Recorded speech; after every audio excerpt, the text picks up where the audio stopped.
let's get stuck in. So a big giant welcome to everybody to the BMMU's or BMU's AI discussion of 2025. So I'm Tina Calder from Excalibur Press, and I am a self-confessed AI evangelist, for want of a better description. And I'm joined today by Karen Howley, is an AI strategy, training and transformation consultant who helps marketing and creative teams rethink what's possible with AI. And she's worked with major brands like KPMG, Leila Healthcare, Heineken, Allianz, the list goes on, and delivered lots of practical training in tools like ChatGPT, Copilot, Gemini, etc., etc. And Karen is also a trusted partner and speaker for the Marketing Institute in Ireland. So thank you so much for joining us, Karen. And then we have Louise Doyle. Louise is the co-founder and chief exec of Needy, and it's a corporate gifting platform, and it uses AI-powered gift matching to connect companies with meaningful, sustainable gifts from local independent businesses. And I've seen some of the stuff that you've done. I love it.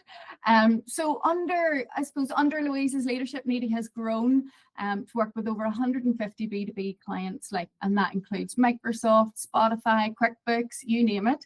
And I believe you've generated more than £1 million in sales for small businesses. Wow. So both women here are passionate advocates for AI. So we want to really get stuck into how do we see it from different angles.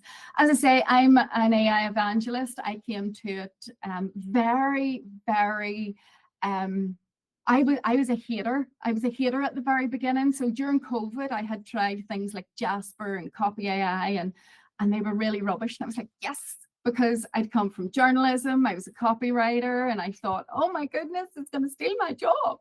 And then ChatGPT came out, and suddenly I realized that I could supercharge my life.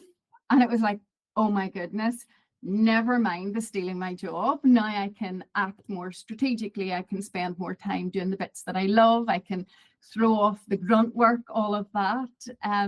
So when it comes to AI, I suppose for me, speed is the thing that comes to my mind. It's the first word that comes to my mind, but I think that's something to do with my ADHD. I like the fact that it kind of can keep up. But Karen, what about you? What comes to your mind when somebody talks about AI? What's the first thing that comes into your head? Oh gosh, if you'd asked me this a few months back, I would have said efficiency, efficiency, efficiency. But I think the conversations that I'm having are changing somewhat. And so now the word is governance or human in the loop, right? And that might sound not so sexy, but it's incredibly important because you can't scale something that is potentially unhelpful or potentially wrong. And so that governance and oversight piece is crucial. Yeah, definitely. And Louise, what about you? Because obviously you've embedded it, but when you first have to think about it, what comes into your head? What's the first thing? Yeah, I love that as a question. I think for me, it's possibility. And I think it's connection as well, which I know isn't something that you'd often put with it. But from my point of view, AI opens up, endless possibilities for opportunity, for growth in various areas, especially when we're using it to better understand our people as opposed to replacing them, which was something obviously you mentioned that we are all a bit scared of. And that connection as well. I believe that if we can use this technology in the right way, then we have the opportunity to make human connection easier and more meaningful. So yeah, possibility and connection, I'd say. I think for me, it's the idea that there was this communication tool that I could communicate with without having anybody else around. And my other half said at the beginning of my journey, was like, I can't believe you find someone to answer all them stupid questions at 3 o'clock in the morning. So and that really put it in perspective for me, that suddenly I was able to brainstorm, I was able to think, I was able to do things at a time that worked for me in my brain. And it wasn't a case of me having to shoehorn that time into when other people were around to feed off. And I think that's been a massive part of my journey. But Karen, how were you using it before you started actually training other people?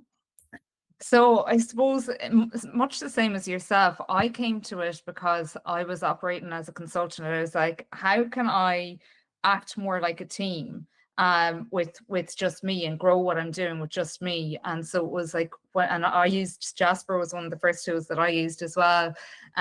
So like it was about trying things out like that. But I think that, like when you first used it, which is nearly 3 years ago now, because I mean, ChatGPT is around since like the end of November 2022. And like really, when I think about it now, how I'm using it, like I have all of my GPTs for like, I've got one that helps me stay up to date with all the changes in AI and how it relates to marketing, and specific lenses that I want to look through and specific sources that I want to look at. And that's much more helpful for me than like, say, subscribing to various newsletters now. And then I also have like, I'm releasing a report next week.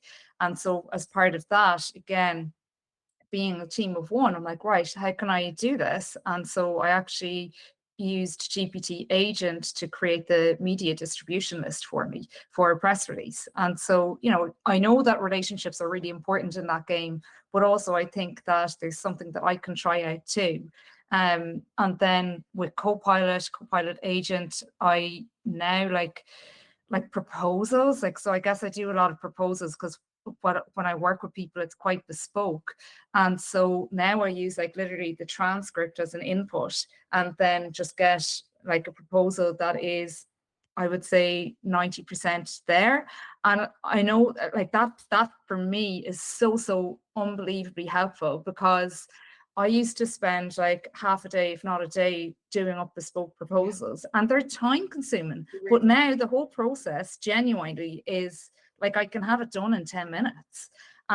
So that's really helpful. And then on an experimentation level, I guess, look, you pick and choose what things to try out, but recency bias being what it is. Just before we were on the call this morning, I was playing around with Canva Grow, which got announced last week. And that, so like, I think, look, the tools that we already use as marketers, they're constantly evolving and releasing AI features too.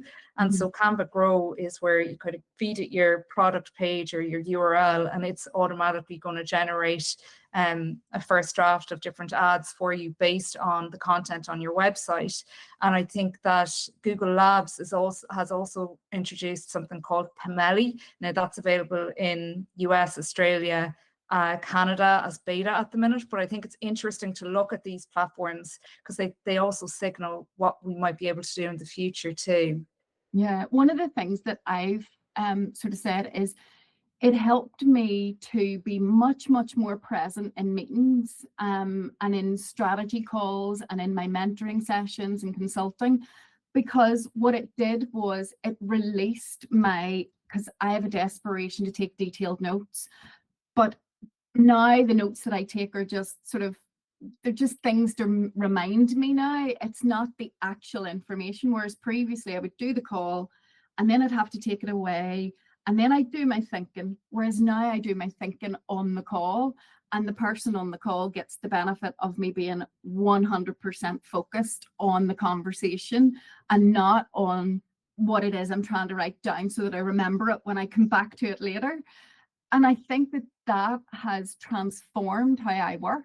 And I don't underestimate it when I say that I believe that it has changed my career substantially, because it made me realize that I could do things that were excruciating before, to have to go back and figure out what I was thinking and what on earth did that sentence mean. And, and now I just get on with the bit that I like, and for want of a better description, the bit that I'm good at. Louise, have you found it to help? Forget the platform for a wee second, but have you found that it's helped you elsewhere in the business? Absolutely. And Tina, I think me and you work fairly similarly from the way you describe the way that your brain works. I can relate to that a lot. I actually, when I think about how I use it, it's to consolidate my thoughts. Like yourself, I think I've got thoughts going off at 3 o'clock in the morning, constantly round, and actually for me, on a very basic and personal note, it's about having almost an outlet, isn't it, to be able to pop those notes somewhere and then feel that you've got some real support that's going to help you implement and do something with them. Same with meetings as well. I mean, we use Fathom is the one that we use, which takes all of the notes for us, then you can send it around afterwards. And again, we're experimenting with different ones. You know, we're at a really exciting time when actually Karen will very much benefit from a lot of your expertise here as we look at the tools that we're currently using. And I'll be really honest with you, as a business owner who's scaling a business really, very quickly without a huge background in tech, we sort of jumped at all of these different AI, fixes like a lot of companies and went, oh, great, that's going to help us over here. Oh, that'll help us over here. And now guess what? We're at a stage where we need to sit there and go, okay, what is the most efficient use of this? How can we connect these bits together so we're not overlapping? We're protecting our data, that governance piece that you mentioned again, Karen. Oof, everybody is very much thinking about how that comes into play and we monitor it. So I suppose in answer to your question, Tina, we're experimenting with all of the AIs, and now we feel like it's time to really put a strategic plan in place to make sure that we're using them most effectively. And you've got to put your flag in the sand at some point and go, right, this is the tool we're going to do. This is what we're going to stick with. And Karen, I don't know how you feel, but when I'm doing training and consulting, a lot of what I'm saying to people is, don't go with the startup that's just set up 3.5 minutes ago, because they may be amazing, but you don't know where they're going to be in 6 months, 8 months, 10 months. Whereas when you look at maybe Inuit or whoever, the ones that do MailChimp and QuickBooks and whatnot, they've got a track record of being around and doing good software. But it is hard to figure out the tools. Like, I think you have to start with the problem and then look for the tool, rather than find out about a tool and go in and see if it works for you. It feels like you have to do it the other way around to get it right, Karen. Oh, listen, I am 100% with you on that one. I think oftentimes, anytime someone asks me, like, what are the tools, I'm like, what are the problems? Like, what are, and where are the, what's time consuming, what's repetitive? But I think, like, even once you have identified all of those, let's, for want of a better word, call it like use cases within the business where like AI could potentially help and could potentially solve a problem or could potentially create a new opportunity, right? Then I think there becomes okay, well, what's the solution out there? And to your point, like, is it an incumbent or is it like as a startup, right? And so you have to look at the risk that carries, which is what you were alluding to, but you also have to look at other things. Like, for example, is it an enterprise grade platform or subscription that you have, right? And so, like, even when I go in and train people today, what I'll find is there's still a lot of people who are on the ChatGPT Plus subscription, which is a consumer grade subscription and not actually a business one. And so, like, there's things like this that you have to look at in when it comes to strategy as well, because strategy is also about what is fit for the future, right? And so, and that's, Louise, to a certain extent, that's the question that you're trying to answer as well. And so it's the compatibility of the multiple platforms with each other as well. And then does this fit within our existing tech stack and our team capability? Like, do our people have the capability to use it well, and to have maybe it's the oversight needed to govern it as well? And then the final question that I tend to ask people as part of this is, how likely are your competitors going to be doing this in 2 years?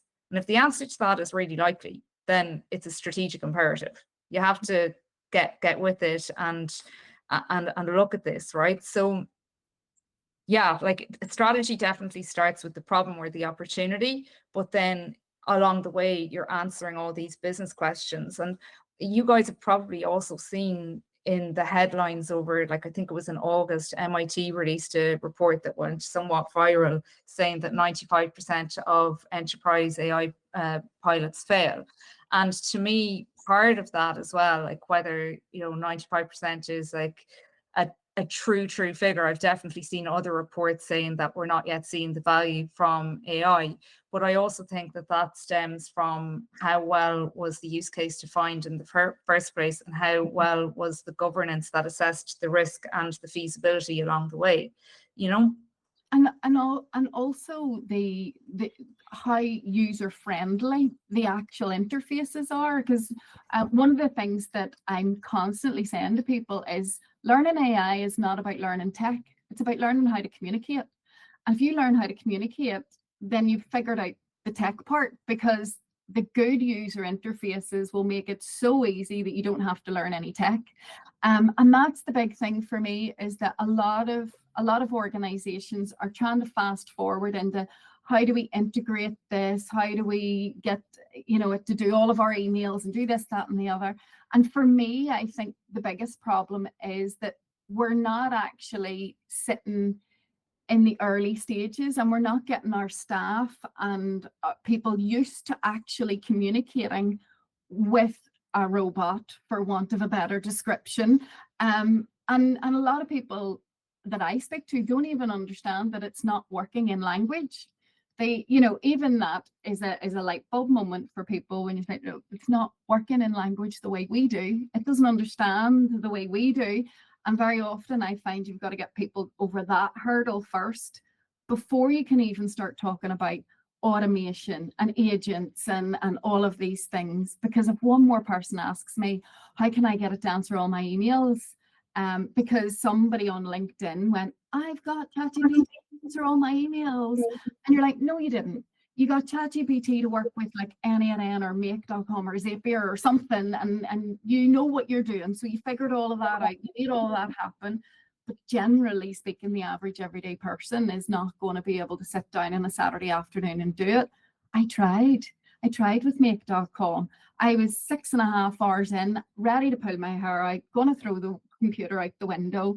And my senior developer was going, will you just let me do it? I was like, no, I can do it by myself. But now I understand I can't, because I'm not interested in learning the tech part.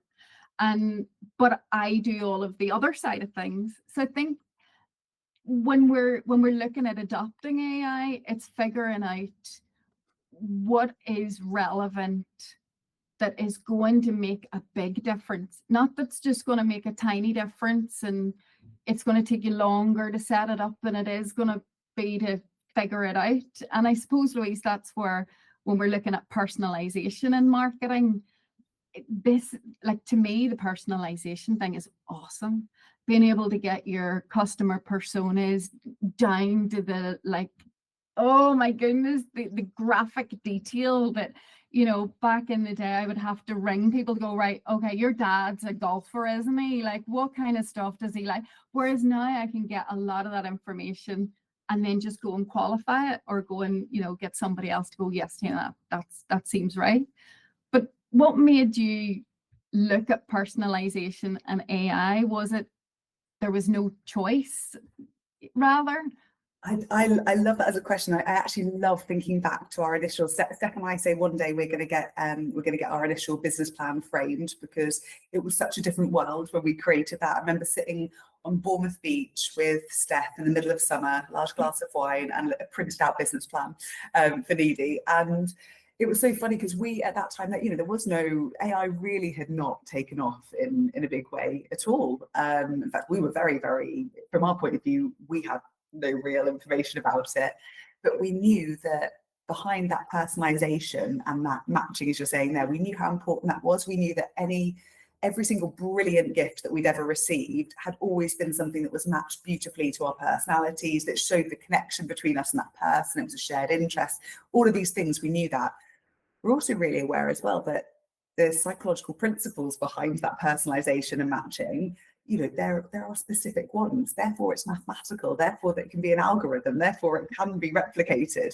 So we knew that initially. And then for us, it's been, we always get questioned on it, because obviously as soon as the first wave of AI comes in and all these things, like, oh gosh, aren't you worried? Aren't you worried that this has come in and it's going to really, blow up your business plan and your idea?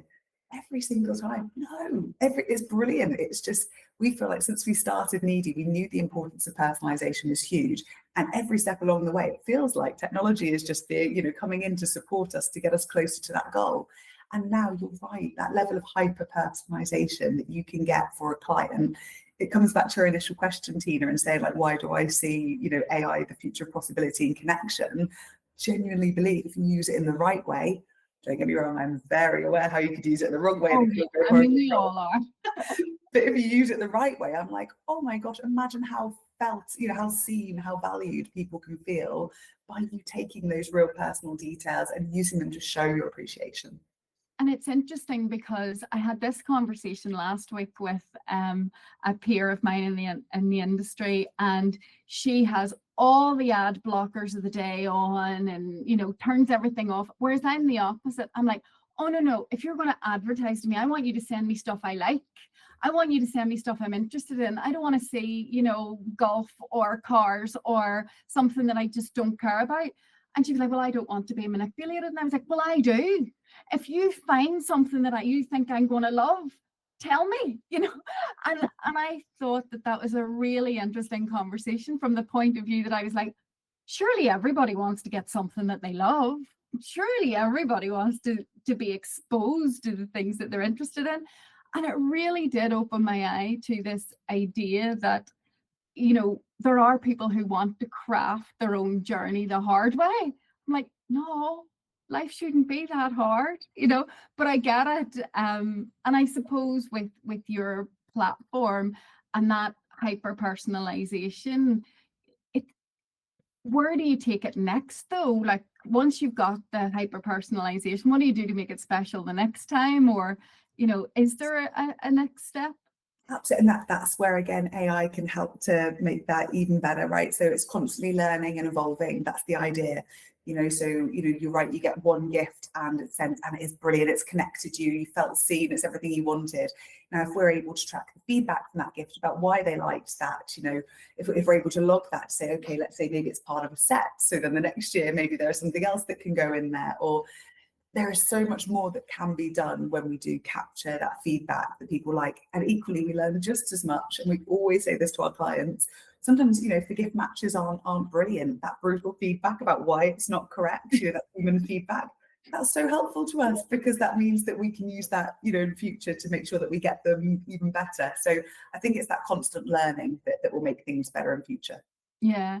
And Karen, one of the things that I see an awful lot of is the way in which people are resisting AI. And I mean, I find it quite hilarious if I'm truly honest, because I've heard every excuse about, oh, we're not ready, or oh, we don't need it, we're not going to do that much, right the way through to, I don't want the Chinese government seeing what I do. I don't know, you know, all of these crazy things.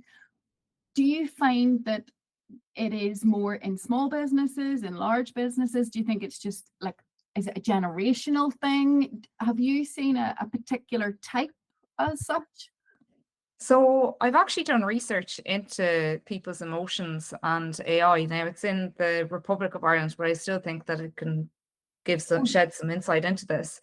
So yes, generationally younger people feel, well, it's not more younger people are using it right now, right? So we're at 78% of the Irish population is using say the common AI platforms, right? Yeah. And so what I found in the research was that actually adoption shapes emotion. So if you are using it, you're more likely to feel emotions of curiosity and interest. Oh, okay. Whereas if you're not using it, then the dominant emotions are worry and fear, right? Yeah. And so this is where adoption kind of shapes your emotion. And so if the younger people are more likely to be adopting it, then their emotions towards it are more likely to be interested or curiosity. Now, that said, there's still something like 25% of all people still have that feeling of worry. And I think that is probably in direct association with some of the headlines that we're seeing around AI and job cuts, Yeah. and uncertainty about the future. So it's kind of like And actually, we also asked in our June research, we asked people what is like if you haven't used it before, why haven't you? Like, what's stopping you? And the number one answer in one way, shape, or form that was given was, sure, what would I use it for? Right? Oh my Sure, goodness, no, sure, I love what would I these use it people. for? Right? And so this is where, like, you know, there's like you have to bring people on a journey. There's an education piece. Sure, what would I use it for? Well, that's why you and I do what we do. We show people initially what do you use it for, you know, and bring people on that journey. I make everyone start not with their job. I always say, if you're gonna tinker with it, go and find the thing you love the most. If it's gardening or cooking or mechanics or whatever, or football, go and talk to it about that.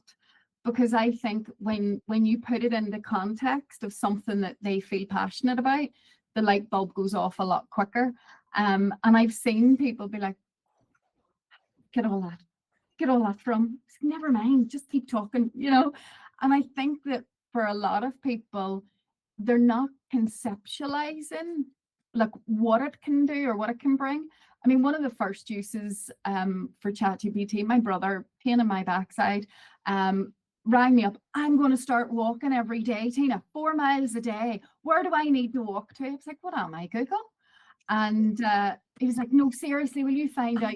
So I goes on to ChatGPT. My brother lives at this address. He wants to walk 4 miles a day, 2 miles out and 2 miles back. Can you give me a few routes? Copy, paste, best sister ever. Did he walk a single step? No, he did not, but I was still Sister of the Year. But it was something as simple as that. My son, for example, he used it to tidy up the living room one day. What age? So he's 12 now, so he'd have been 10 or 11. And normally I would do him lists.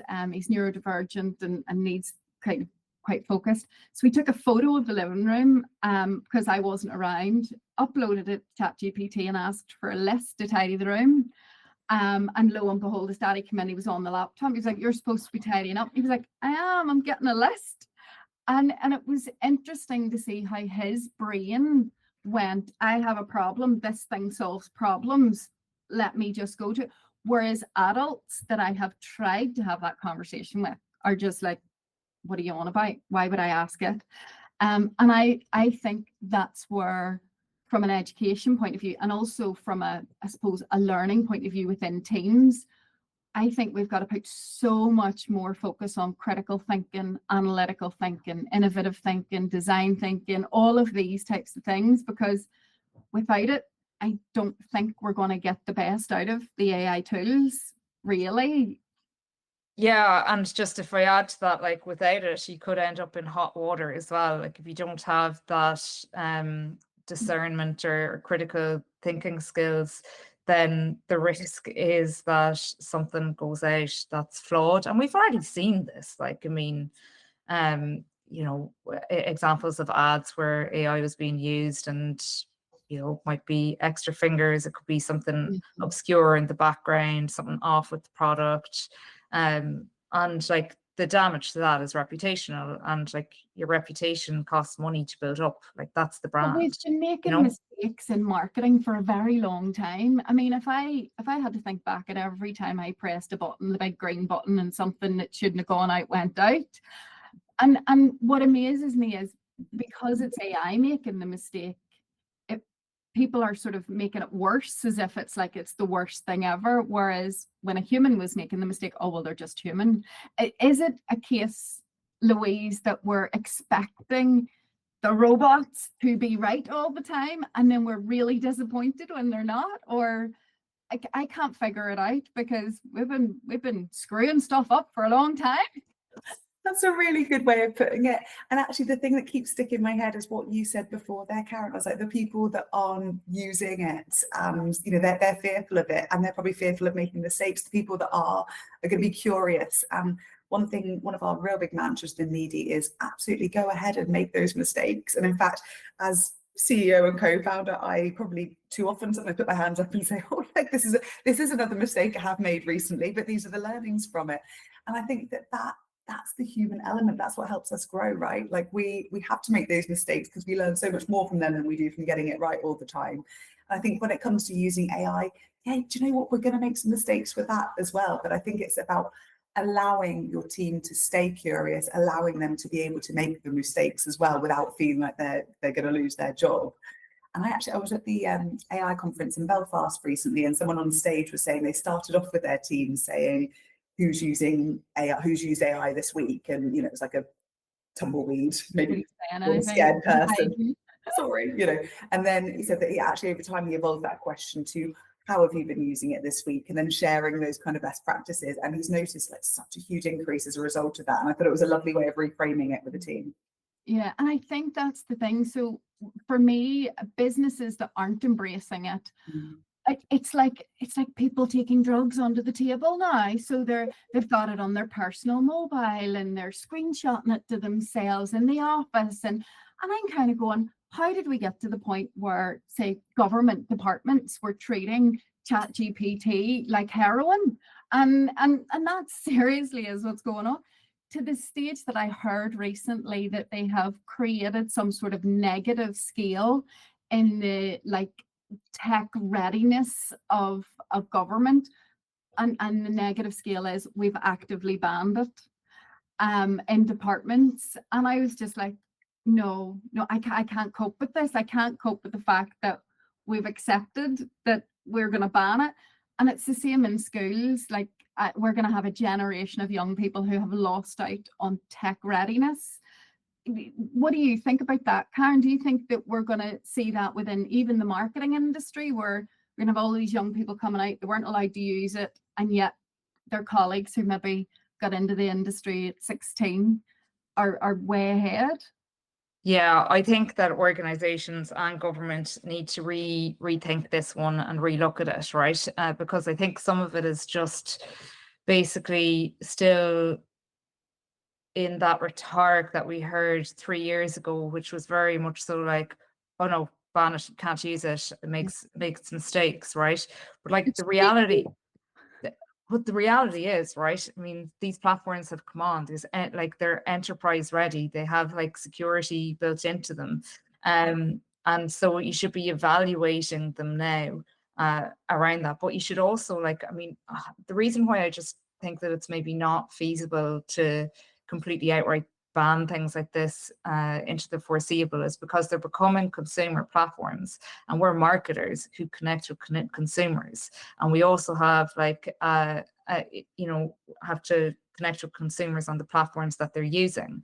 And so if consumers are using, you know, ChatGPT, Copilot, Claude, Perplexity, whatever, then like surely we have to have some kind of way of like of looking at that.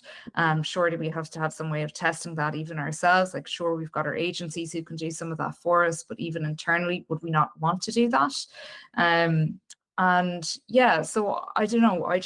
I feel like it needs to be relooked at. It needs to be identified. What is the risk, right? And is the risk higher of that shadow use of people using it on their phones and then copying and pasting something over email? Is that risk higher than if you just give them access to the tools?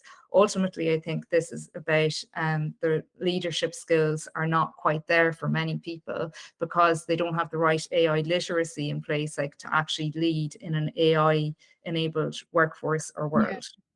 Yeah. And I think as well there's a hesitancy from leadership to embrace because they maybe don't understand it, they haven't had the time to spend any time using it and whatnot. I mean, in our office, it's if you've used AI, let's just get 2 sets of eyes on it. You know, it's something as simple as that. I was very lucky, and because I'd come from journalism, I was already adopting certain practices that I thought everybody did, you know, for fact checking and making sure that things were right and stuff like that. Those things that I did naturally, I didn't realize not everybody did naturally because I had just transferred the skill. But what I find interesting at the moment is that we've got a lot of young people who, if we could teach them to use these platforms brilliantly, they would be unstoppable. But instead, what we're doing is we're not teaching them, we're not helping them, and then their content or their output is becoming quite generic because they haven't learned the skills that we've got over 10, 20 years of how to critically look at it and go, it's not quite right, or there's something just not right there. Louise, how are you guys figuring that one out? You know, that how do you know when a team member is equipped to be able to, I suppose, analyze the AI output and decide whether or not it's good or not? Really good question, and it brings it back down to that whole human and technology concept, doesn't it? That's what our entire company has been.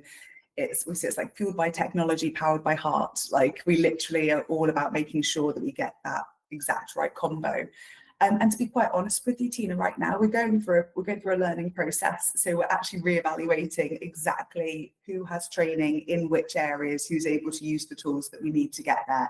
So I think we always start with, we always make sure that we're thinking about the human output first. Who does this impact? How is it going to make them feel? What are the repercussions of it? And then from there, do they have the right tools? Just like you were saying there as well, has it been fact checked? Are they the right tools? What does that impact have? So I'm not going to lie, we've got a hell of a lot of flow charts and diagrams that we're putting together at the moment as we systematically make sure that everybody has the support and the tools they need to get there. And I think it's really important to say, you know, we don't get it right all the time, but my gosh, we're on a very steep learning curve with it. Yeah. And the quicker we are making some of those mistakes and learnings from them, I'm really watching how much more efficient we're getting as a team because we're sharing it. And then the next thing you know, this person's had this whole new idea and this person's had this. So I think I'm seeing like such a huge kind of increase in efficiency and growth as a result of our shared learnings. And I think as well, Karen, that disproportionate use between sort of older and younger generations is the older generation has the knowledge to be able to fact check it by gut. The younger generation are on it and using it and embracing it. And if only we could get those things to work together, that's the bit that I think will be the magic, especially within marketing teams for me. Yeah, and look, I mean, I think the older generations are catching up. I mean, like we are seeing that continuously rise in terms of their usage of it as well. But what I would say is that there's just maybe new workflows, and like people haven't had maybe a chance to rethink their workflows and look at where's the human in the loop. I think that's and that could even be just a team discussion, like as you're trying it out for different things. So yeah, but like the key is to have I think continuous conversations. And Louise, as you were saying, like you know that you're going to make mistakes, but then you learn from them, you have conversations about them, and that I think that continuously informs how you in the organization or your team are actually saying, okay, our AI policy is this now, we're evolving it. It's not something that stays fixed. It's something that evolves as new features come out, as we try new things, like even one thing that came up recently for me, I think it was last week, but Atlas. So like you now have agentic browsers, right? And so when platforms have been banned, like or when a certain use has been banned, like teams now need to go back and have these conversations around, are we allowing agentic browsers? Okay, what's the benefit? What's the risk? How can we be safe around it? But unless you have that culture or those forums to have those conversations, it's very difficult to, like going back to what you were saying, getting the multiple generations and skill sets in your team to connect and really all follow the same North Star on it.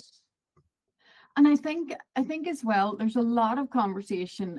Honestly, there's so many rants that I give now on LinkedIn about people ranting about AI content. It's got ridiculous, but it's one of those things that I keep seeing all of this content. Oh, it's lost its emotion and da da da da, and all of these kind of things. And I'm thinking to myself, does it really matter if the content is resonating with somebody somewhere? So if the content that you've written with AI has resonated with somebody, do we care that it was written by AI? Because for the guts of now, what, 30 years, I've been writing other people's content. You know, I've been ghostwriting for, and I actually saw somebody who I had ghostwritten for a number of years complaining about AI writing and about it not being authentic. And I was thinking to myself, hang on a wee second, I wrote some of that stuff for you years ago. And I think that we're not seeing a difference, because to me there's no difference in a ghostwriter and using AI. And in fact, I think in some cases the AI is probably going to get it more accurately than a random ghostwriter that you bring in who hasn't worked with you over a long period of time. I suppose, Louise, that's where getting the brand story, getting the emotional connection, getting the language right is important. Was that a big part of your journey with the brand?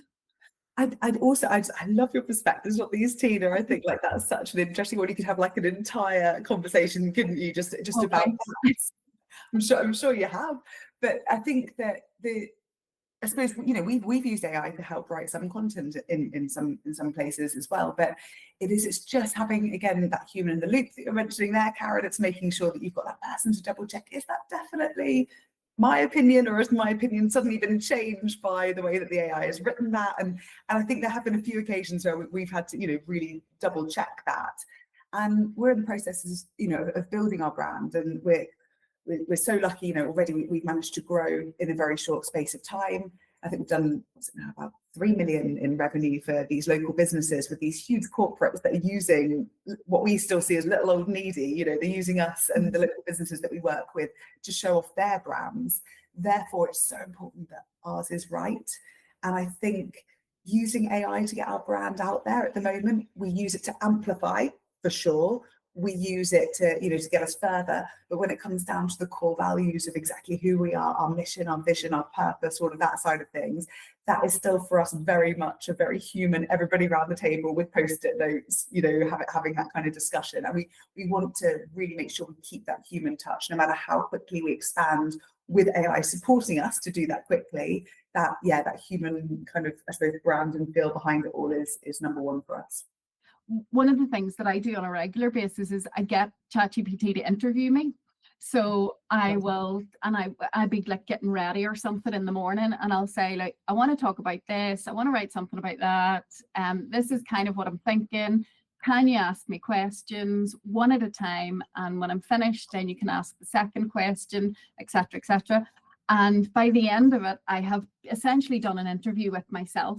And that, when I then use that to create content, I'm using the same vernacular, I'm using the right language and syntax and all of those kind of things, because I've spoken it in. And what I tell a lot of people is, very often when you're sitting down to type something, you go into a completely different brain. You go into the sitting down in work to write a report brain, or, you know, I'm at school writing an essay brain. Whereas when you're talking, for many people, that's where a lot of that personality comes out in the language and the structure and the usage of words and how they're used, and in what way you're describing things, and the metaphors and all of those kind of things. And that, to me, has probably been the biggest eye-opener, because I can now do for me what I've been doing for other people for 30 years. And suddenly I'm like, oh my goodness, I can do a me on me. And I was never able to do that before. And I think that's where a lot of chief execs, marketing directors, people who live and breathe their brand can articulate better to AI by just having a conversation with it. And it means that they can do it in the car on the way to a meeting, or when you're getting ready, or when you're waiting for the kids outside the football or something. And suddenly these things can be done at a time that fits you.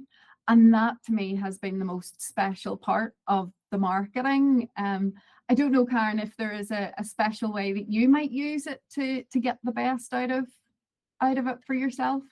Oh, like, I mean, similar to you, like, so if I was prepping for an interview or like panel discussion, I would ask it to ask me questions. But one thing that I would do as well is I would ask it then to ask me for my own anecdotes on different topics. Yeah. And I have another thing set up. It's just a little scheduled prompt that I have run. It's on my Copilot for work. So it's able to scan all of my documents and my email and everything like that. And so every Friday I have it run to reflect on looking at everything that I worked on. And I ask it, how did I use AI in my own work this week? And wow. so like, it's because, you know, like, I think I am a big believer in the power of reflecting and learning from that. And so sometimes, like, it does throw up things that maybe I'd forgotten about. And I'm like, oh yeah, okay, yeah, cool. I've done that. So yeah, it is nice to use it like that for sure. Yeah, I did a thing where I was able to upload transcripts of a whole string of mentoring appointments that I had done. And I just did some analysis on it. And by the end of it, it was able to actually tell me exactly how my brain works when I first get onto a mentoring call with someone. And it broke it right down, and it showed me, like, you can see that you do exactly the same thing every time. And I was like, I am totally not aware of this at all. And by the end of it, I had then managed to create a system and almost a formula that I can teach other people now. Whereas previously I was like, I don't know what I do, I just do a thing. But I couldn't articulate what that was. And I think that self-reflection has been huge for me, absolutely huge. Louise, have you tried it for anything like that? Absolutely. It's so similar to what you guys are saying as well. I've actually been using it almost in a coaching capacity too. So, you know, when you've got that real problem that you want to solve, and some of them work related, some of them, geez, you know, as you know, I've got 2-year-old twins and an 8-year-old. So like, my home life is fairly hectic as well. So sometimes it's about giving myself, I sometimes need those little reminders as well. I'm like, you know, I work out what it is that I need to do. Then it's saying, look, would you be able to help remind me at these particular times that this is the time that I want to be spent doing X, Y, and Z. So I think using it in the coaching capacity, but also for me, I learn a lot more through conversation than I do through reading or that kind of stuff too. I've been doing audiobooks for a while because the last time I was able to actually pick up and read a book was a very long time ago, sadly, just with the amount of time. So again, having those conversations, just like you guys are, where I'm able to learn and educate myself so much through having these conversations. And that's been such a huge game changer for time, like you said, on the way to the school run, or, you know, if you're driving somewhere, that kind of stuff. I feel like it's a great use of time. And Notebook LM has just revolutionized life in terms of, you know, I'm not an auditory person, but a friend of mine is. And when I showed her Notebook LM, she nearly collapsed. She was like, oh my, what, it'll just speak to me. It'll just speak to me. And she just kept going, it'll speak to me. And it was really amazing to see how she was looking at it and going, how can this be doing the thing that I needed to do? And whereas I went into it going, I'm going to make you do the things that I want. But she went into it going, I don't really know how this is going to help me. And within minutes, she was like, right, hang on to get my documents, hang on to get this, and I want to get that up there. By the time I'd finished with her, about an hour and a half later, she had about 5 podcasts that she was about to listen to. But it just shows that personalization of the journey, of the learning, the brainstorming, whatever that might be. And that, I think, is something that we can't underestimate, especially in work, in teams, you know, where we have different people trying to learn the same thing, but now they can learn it all in a different way and get to the same point, you know. Karen, when you're delivering training, do you find that it is helping with any of that element of I suppose, tailoring the stuff? So what I would say to people is that our brains are not all wired to work the same way, right? And so I kind of said, so like, you know, when you're using any of these AI platforms, there's usually more than one way to do what you're looking to do, okay? And so even I'll point out the things like the read aloud feature that is like, some of these things are just, people are really blind to them. I find, like, some of these little things that would almost improve their ability to work better with it. And again, like there was someone I was working with who is dyslexic, and they just said that it's like it completely changed their whole way of working with it once they realized like that they could talk to it, and and have a conversation.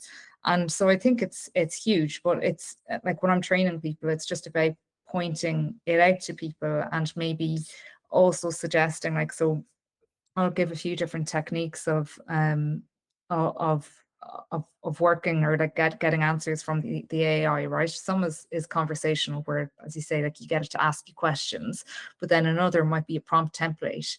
Yeah. And I think it's about teaching people that, guys, there's no right way. It's what way feels better for you.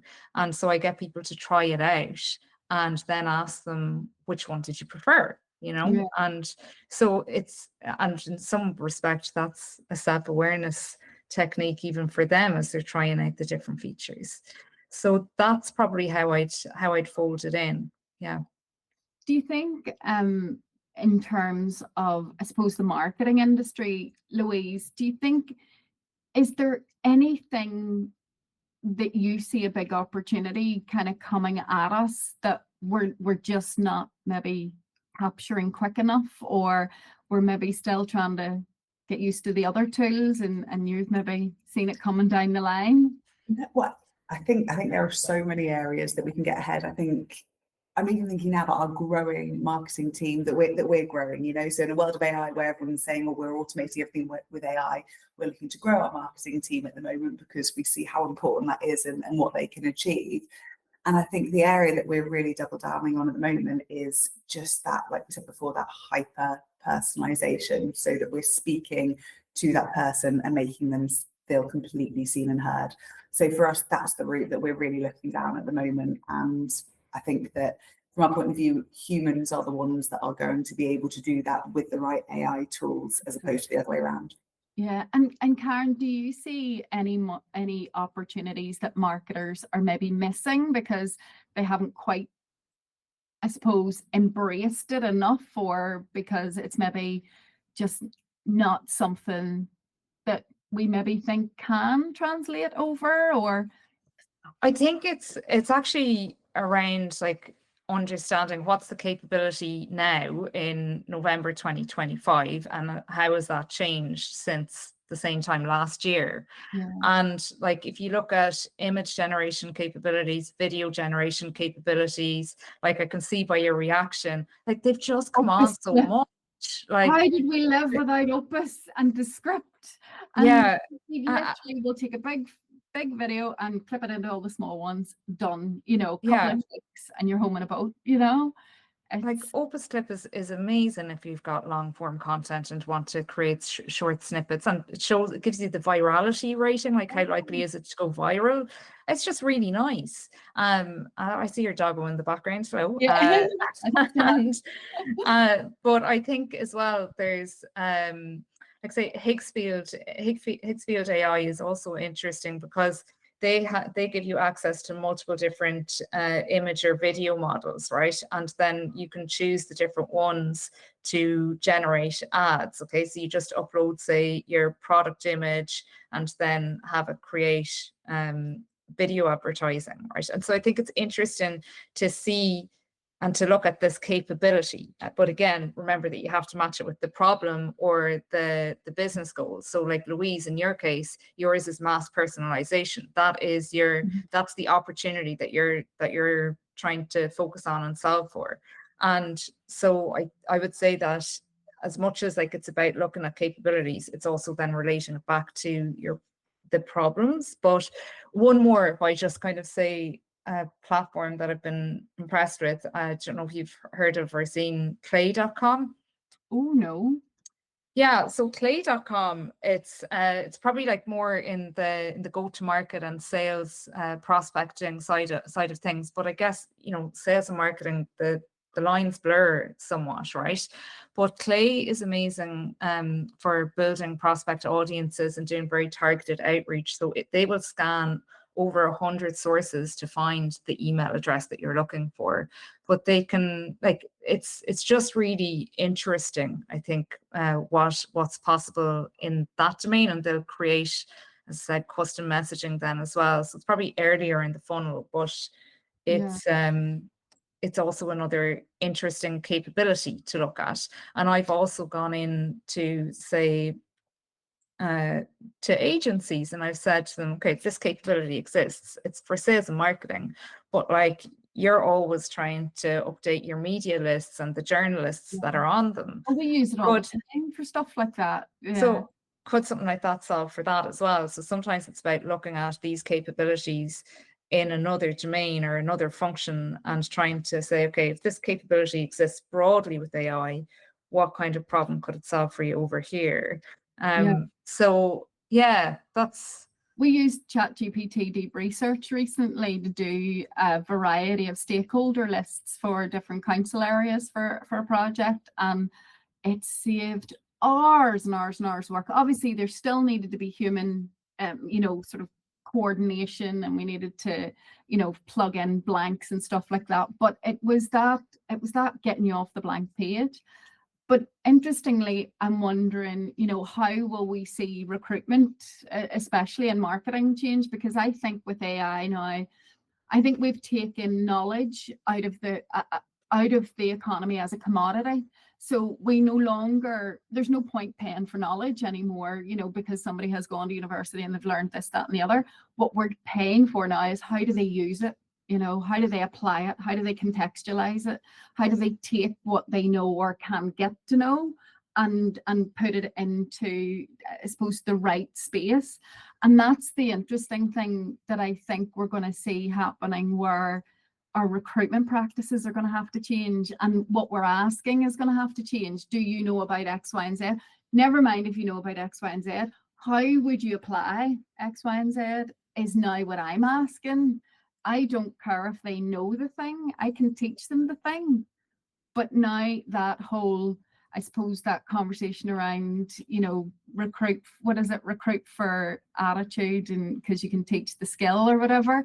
Do you think it's going to change as much as I believe it is, or is that maybe me just being a bit OTT about it?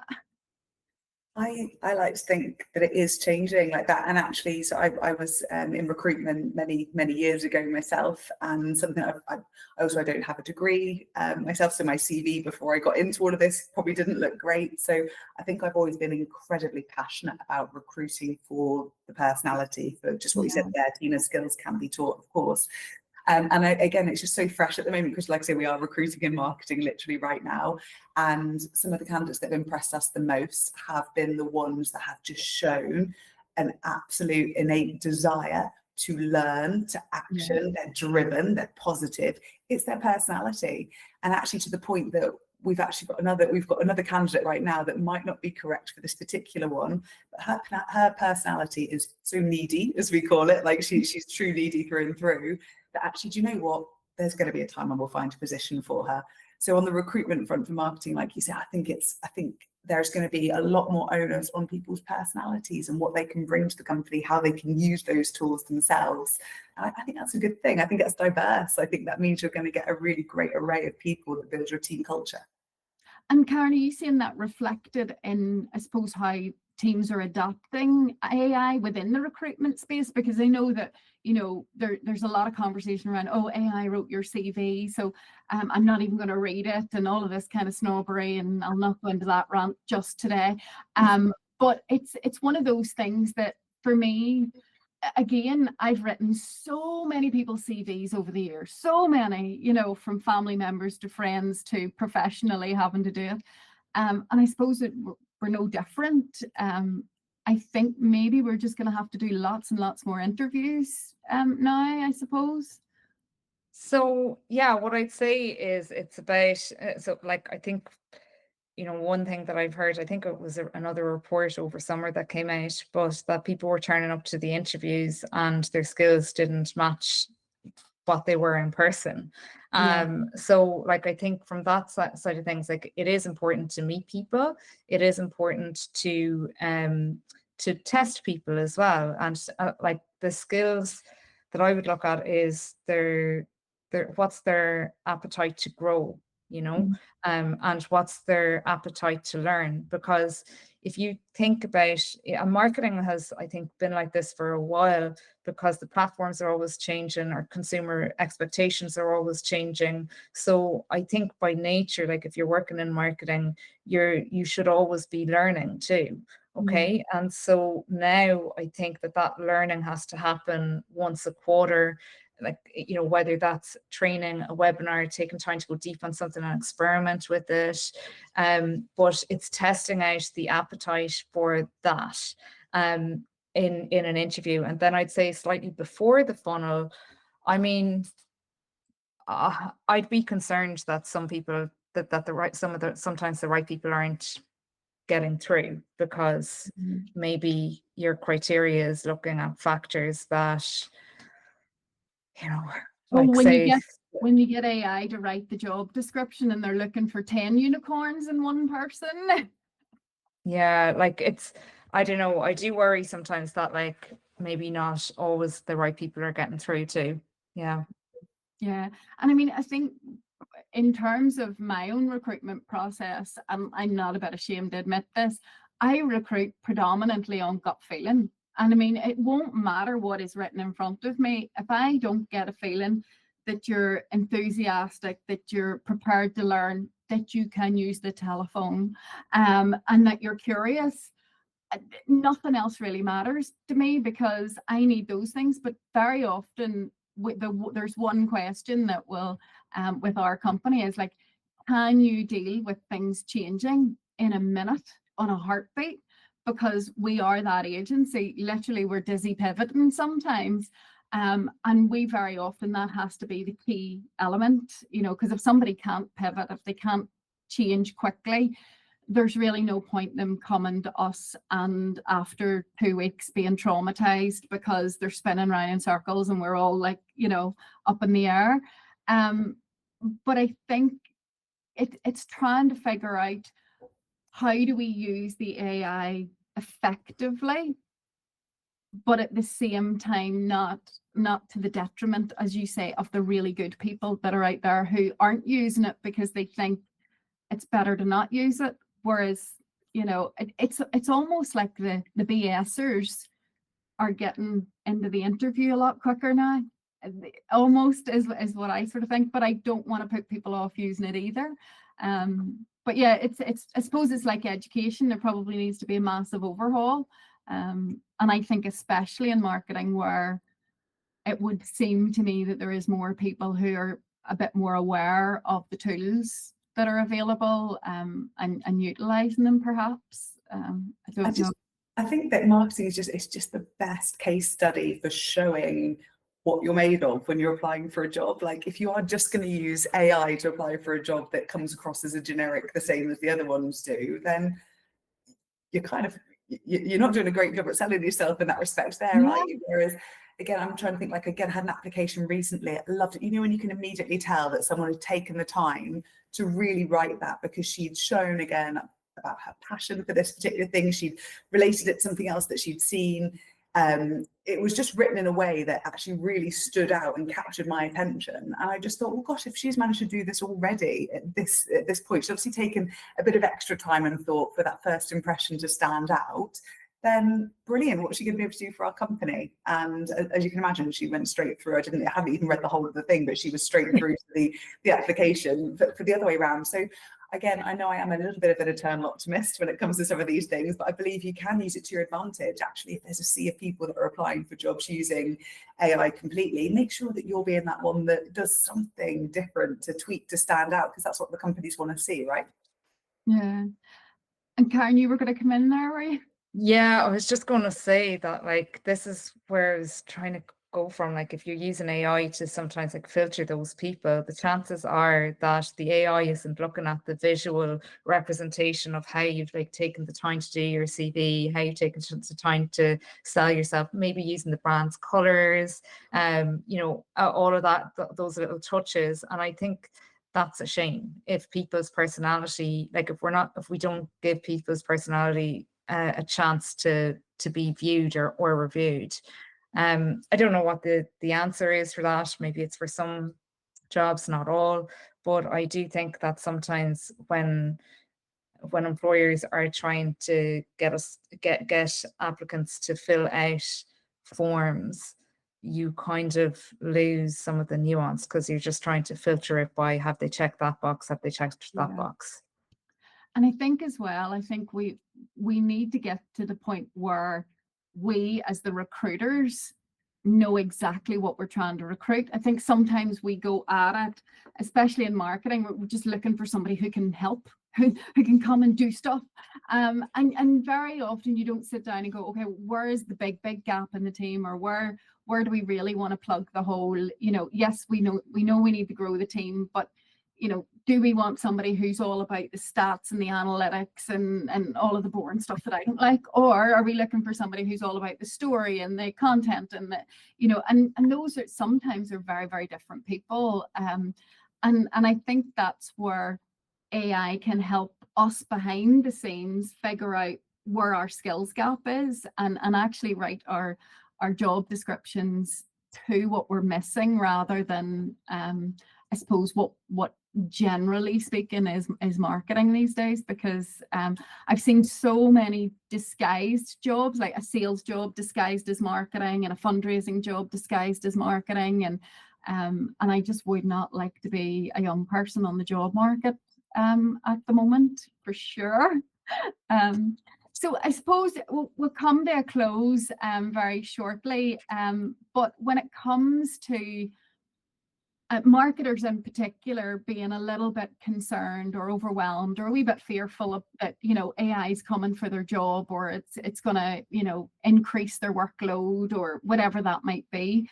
What's your advice, Karen, to people? So what I would say is that any new technology creates some job or task displacement, because I think sometimes it's better looking at task displacement rather than job displacement.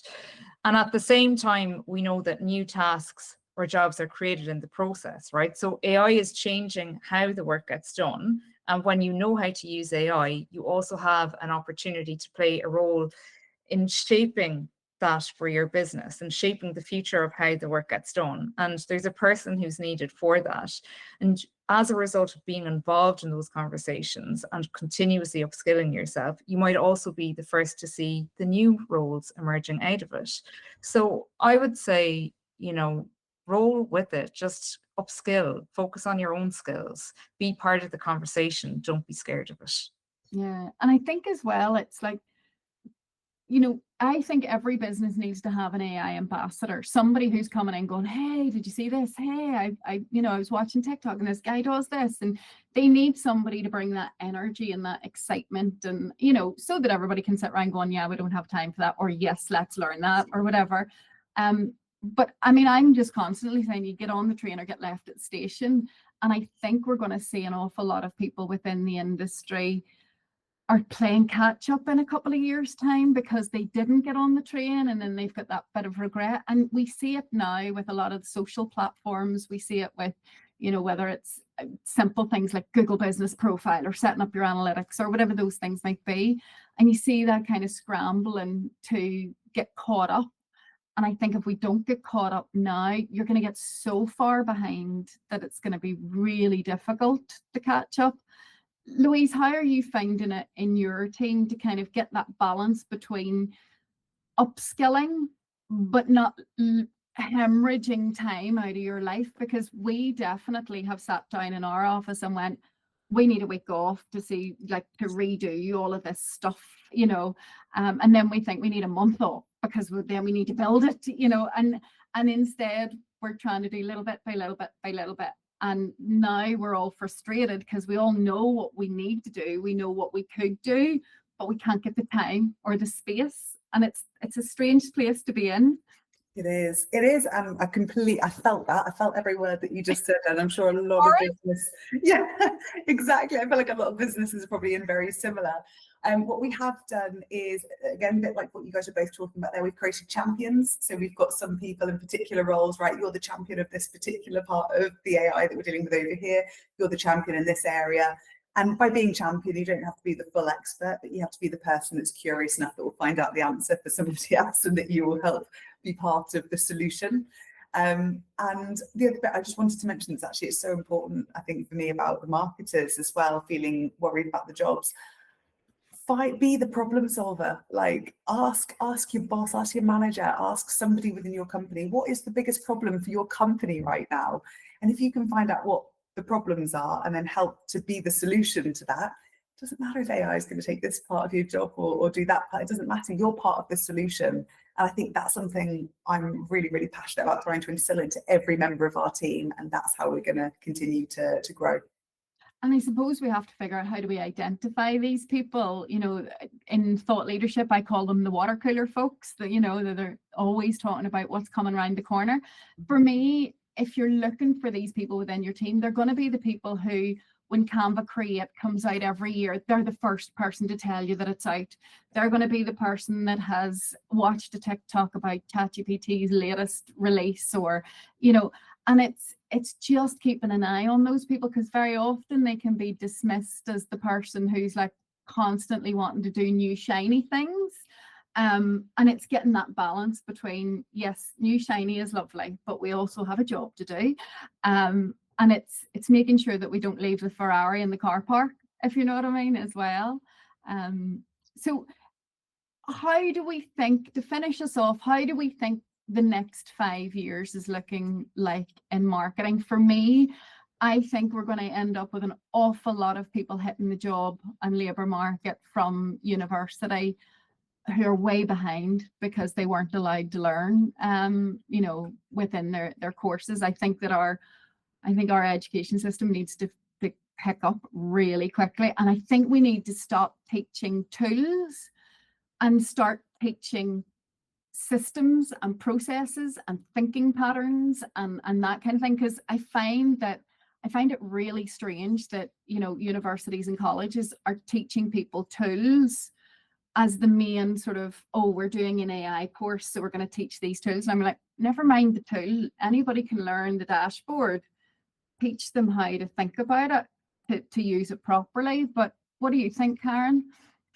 Yeah, like, look, I mean, I think you're right. Like, it does kind of start earlier in the funnel with education. And the one thing I'd add to that is the resilience piece as well, because if everyone here is saying that, like, you know, you're hiring based on like the adaptability, you have to look at, well, how do we build those resilient skills in an equal way, right? Because society is not equal. And, you know, we don't grow up with the same experiences. So we don't all have the same levels of emotional intelligence, you know, coming out of school. So I think we need to look at that in the system. But aside from that, if I kind of say in 5 years, like, what's it looking like for marketing? I think that it's going to be more automated, but as busy as ever. I don't really see that stopping, to be honest. I think we're going to have more campaigns to oversee. I mean, Louise, you're talking about mass personalization. That's more variants to look at. And then more platforms to monitor visibility and e-commerce on. So, you know, we see like these integrations coming into Perplexity and ChatGPT, where you can buy products within the platform, and that turns them into e-commerce platforms now as well. And so I think just as much as we have social marketing or social channel strategies, we're also going to have to look at e-commerce strategies maybe a little bit more too. So to me, that's where I think the focus is going to shift. Do you think we're going to go back to people specializing in particular things rather than being generalists? Oh, I think there's always going to be some level of specialization, but what might change is that you might have a specialization in a couple of areas and not just one. Yeah. And Louise, how are you thinking it's looking? Absolutely. I mean, in the next 5 years, my thoughts are that with all of the automating that's going on already, all the AI that's being used, that actually it's going to be even more human. Because in order to stand out from the crowd and in order to be really successful in your field of marketing, you're going to have to show that connection, that human approach, and how you really are, like I say, standing out from the sea of everybody and connecting with your audience. So I believe it's actually going to be more human, but powered by AI. And I think that the more that we continue to automate all of the basic stuff that we've spoken about, we're going to actually be opening ourselves up to a really exciting time where we can talk about that real connection. Because ultimately it's that connection, that's what people, that's what brands, and that's what all of us just crave, isn't it? That real feeling of knowing each other.